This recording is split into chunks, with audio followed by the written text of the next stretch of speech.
tahu detail hadis, kelemahan hadis yang secara tersembunyi itu mau disembunyikan oleh perawinya, Al-Imam Al-Bukhari itu bisa melacak dan mengetahuinya. Menyatakan bahwasanya yang paling sahih hadis busrah yang menyatakan batal. Ini guru sama murid beda pendapat, beda pernyataan, beda hasil ijtihad, berbeda. Tapi enggak tuh Imam Bukhari ditahzir sama Imam Ali bin Al-Madini, enggak. Yang demikian ini dalam dunia akademik keilmuan Islam yang seperti ini biasa. Hanya saja sebagian dari teman-teman kita mungkin terlalu reaksioner gitu kan. Beda pendapat sama ustadz senior enggak boleh itu, keluar dari manhaj gitu. Enggak seperti itu. Enggak boleh yang demikian ini. وَمَا لَنَا أَلَّا نَتَوَكَّلَ عَلَى اللَّهِ وَقَدْ هَدَانَا سُبُلَنَا وَلَنَصْبِرَنَّ عَلَى مَا آذَيْتُمُونَا وَعَلَى اللَّهِ فَلْيَتَوَكَّلِ الْمُتَوَكِّلُونَ. Malam hari ini kita sampai pada hadis yang ke-6 di dalam bab nawaqidil wudu, di dalam bab pembatal wudu. Hadis yang ke-6 dan ke-7 ya insyaallah akan kita baca pada malam hari ini. Kenapa kok dua hadis sekaligus? Karena dua hadis ini dibawakan oleh Al-Hafidz Ibnu Hajar rahimahullah untuk menunjukkan adanya perbedaan pendapat di tengah-tengah para ulama mengenai satu permasalahan ini, apakah dia membatalkan wudu atau tidak. Permasalahannya apa? Yaitu permasalahan ketika seseorang menyentuh kemaluan, apakah hal tersebut itu membatalkan wudu atau tidak. Hal ini menjadikan para ulama berbeda pendapat terhadap jawaban dari masalah tersebut. Sebagian mengatakan batal, sebagian mengatakan tidak batal. Kenapa kok bisa berbeda pendapat demikian? Karena ada dua hadis yang diriwayatkan dari Rasulullah SAW, dan kedua hadis ini saling bertolak belakang. Apa saja hadis itu? Inilah dua hadis yang akan kita baca malam hari ini. Hadis yang pertama yaitu hadis dengan nomor urut yang ke-6 di dalam bab nawaqidil wudu, bab pembatal wudu, yaitu hadis Talaq ibn Ali. Mungkin nanti antum urutan penomorannya berbeda kalau penerbit bukunya itu berbeda satu sama lain. Jadi hadis Talaq ibn Ali, Al-Hafidz Ibnu Hajar rahimahullah mengatakan an Talq ibn Ali radhiyallahu anhu qala, diriwayatkan dari Talaq ibn Ali radhiyallahu anhu qala Rasulullah sallallahu alaihi wasallam qala rajulun, ada seseorang bertanya kepada Rasulullah sallallahu alaihi wasallam mengatakan masastu dzakari, aku menyentuh kemaluanku. Au qala, atau orang tersebut ketika bertanya dia menceritakan orang lain, ar-rajulu yamassu dzakarahu fis shalah, ada seseorang menyentuh kemaluannya ketika di dalam salat. Ini antum kebayang enggak ngapain salat nyentuh-nyentuh kemaluan nih? Ya boleh jadi gatal atau gimana gitu kan, yang sangat mendesak sehingga harus dia sentuh seperti itu. Tapi kalau orang enggak ada kerjaan, ngapain gitu loh di dalam salat. Nah, namun pertanyaan yang demikian ini masih kalau di dalam periwayatan hadis ini disebut syak. Syak itu keraguan-raguan dari seorang perawi. Pertanyaannya yang diajukan ke Rasulullah ini yang mana gitu loh. Tetapi dua-duanya itu menunjukkan bahwasanya ada seseorang ketika dia menyentuh kemaluan gitu kan. A'alaihil wudu, apakah dia wajib berwudu setelah menyentuh kemaluannya?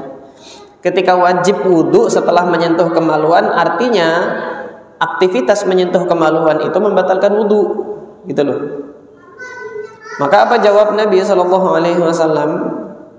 Nabi SAW menjawab, la, tidak wajib untuk berwudu. Apa alasannya? Innama huwa bad'atun minka, karena kemaluan itu adalah bagian dari badan kamu. Artinya tidak ada perbedaan ketika antum itu menyentuh kemaluan dengan antum menyentuh telinga. Tidak ada perbedaan ketika antum menyentuh kemaluan dengan antum menyentuh tangan antum sendiri, rambut antum sendiri, hidung sendiri. Dia bagian dari tubuh. Jadi kedudukannya sama. Dalam menyentuh bagian tubuh itu tidak ada perbedaan hukum yang mengakibatkan seseorang itu wajib berwudu, nggak ada.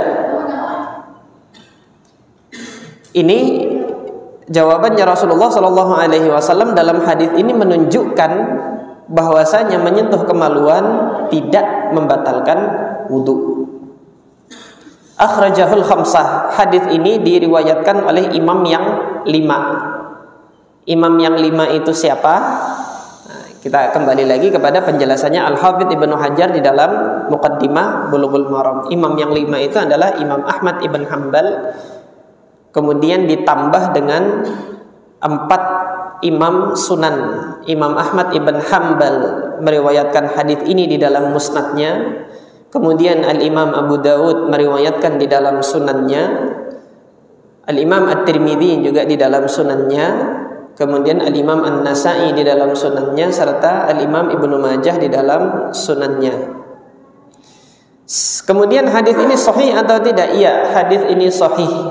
Siapa saja yang mensahihkannya? Yang pertama disebutkan oleh Al-Hafidz Ibnu Hajar di sini di dalam Bulughul Maram. Al-Hafidz Ibnu Hajar menukilkan pensahihan hadis ini dari Al-Imam Ibnu Hibban. Ini hadis disahihkan oleh Al-Imam Ibnu Hibban di dalam sahihnya. Wa qala Ibnul Madini, kemudian Al-Imam Ali Ibnul Madini, Al-Imam Ali ibn Abdullah Ibnul Madini mengatakan huwa ahsanu min hadithi Busrah. Hadis ini lebih hasan, lebih bagus, lebih baik daripada hadis Busrah. Apa itu hadis Busrah? Hadis setelah ini. Apa hadis setelah ini? Ini hadis Busrah. Al-Hafidz Ibnu Hajar mengatakan wa an Busrata binti Safwan radhiyallahu anha, diriwayatkan dari Busrah bintu Safwan radhiyallahu anha, ya seorang wanita sahabiyah, seorang sahabat wanita meriwayatkan hadis ini. Anna Rasulullah sallallahu alaihi wasallam qala, Rasulullah sallallahu alaihi wasallam bersabda, man massa dzakarahu falyatawadda, barang siapa yang menyentuh kemaluannya hendaknya ia berwudu. Sekilas antum lihat hadis ini menunjukkan hukum bahwasanya menyentuh kemaluan itu batal wudunya. Karena Rasulullah memerintahkan bagi yang menyentuh kemaluan hendaknya ia berwudu. Kesimpulannya, kalau begitu menyentuh kemaluan batal wudunya. Berbeda dengan hadis Talaq ibn Ali.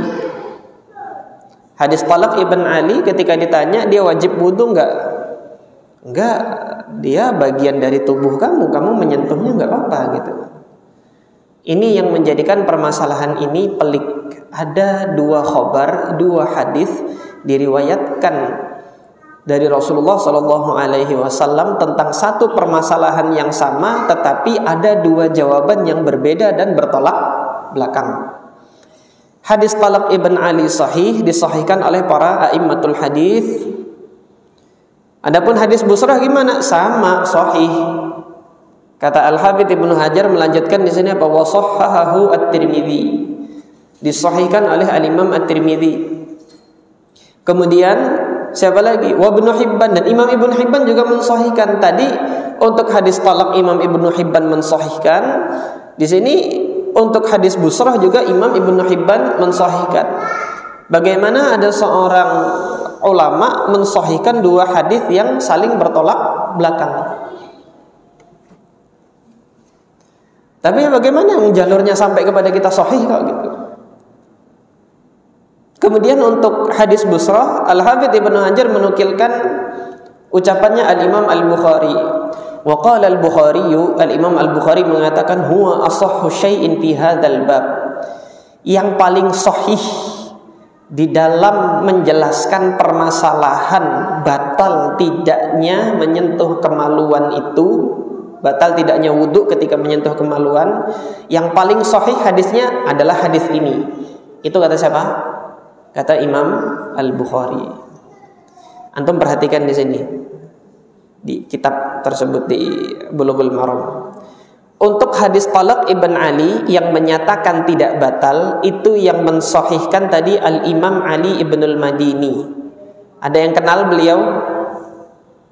Itu gurunya Imam Bukhari, ahli ilal di masa itu.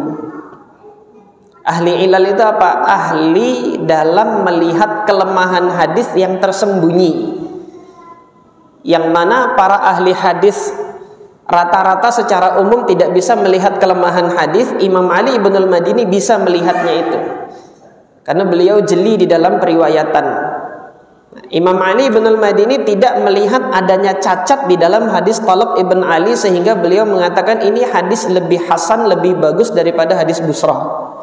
Sementara muridnya, yaitu Al-Imam Al-Bukhari, sama ahli ilal juga di zamannya, tahu detail hadis, kelemahan hadis yang secara tersembunyi itu mau disembunyikan oleh perawinya. Al-Imam Al-Bukhari itu bisa melacak dan mengetahuinya, menyatakan bahwasanya yang paling sahih hadis busrah yang menyatakan batal. Ini guru sama murid beda pendapat, beda pernyataan, beda hasil ijtihad, berbeda. Tapi enggak tuh Imam Bukhari ditahzir sama Imam Ali bin al-Madini, enggak. Yang demikian ini dalam dunia akademik keilmuan Islam yang seperti ini biasa. Hanya saja sebagian dari teman-teman kita mungkin terlalu reaksioner gitu kan. Beda pendapat sama ustadz senior enggak boleh itu, keluar dari manhaj gitu. Enggak seperti itu. Nggak boleh yang demikian ini.